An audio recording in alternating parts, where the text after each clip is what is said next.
Gabich osegamo kute magayaki kakwan maduong' gin joma mine Kailo kod joma chuo.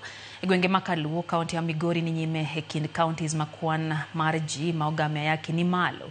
Kaka jafwambo marwa Judith Omondi leronwa, pod nitie nyithindo ma nyuolo kod tuo mar ayaki e pacho ka kwan mahawa 5,000. Lony thieth mar ayaki medore kaka kinde medo sudo, kendo nyaka sani jopiny nyalo yudo yadh sindan mageng'o landruok mar ayaki kod shillings 5,180 higa ka higa.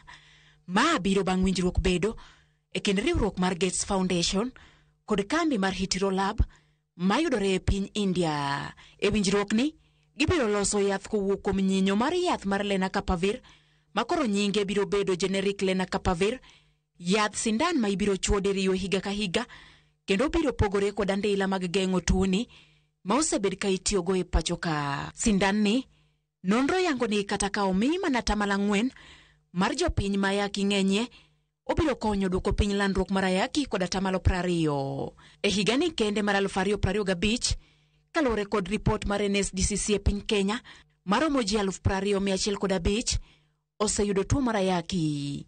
E kwan ni, joma mine gin 13,236, ka joma chuo to gin 6,869. Nyithindo mane piny mar higni 14 ma osegamo kutego gin 4,349. Kaluo, yare Januari nyaka sani, kaunti ma Migori otelo kod kwan mamalo mar ji ma oyudo ayaki, ka iluwe kod Kisumu, Homa Bay, kaeto Siaya man kod ji 873 ma oseyudo ayaki yare higa ni chakre. Liet pod nitie ahinya to e kwan mar nyithindo man kod ayaki, magin nyithindo mane piny mar higni 14 ma samoro inyuolo kod tuoni.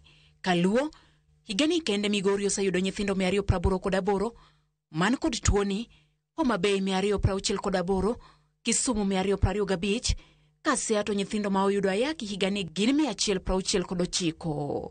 Gen Z, magin rowere manie kind higni 15 nyaka 24, e Kenya mangima ma oseyudo ayaki higa ni kende gin 6,362. Kaluo, Migori gin 679, Kisumu gin 549, Homa Bay 469, ka Siaya to gin 340. Gi kaka sani lwasi mar sir ne tuoche mag ayaki ni e piny mangima, kamoro Kenya nyalo yudo pek e chiwo sir ne jotuo mag ayaki poni ok oyud yo mar geng'o landruok mar kutegi. Nyaka sani maromo ji 1.3 odak kod tuoni e pacho ka mangima.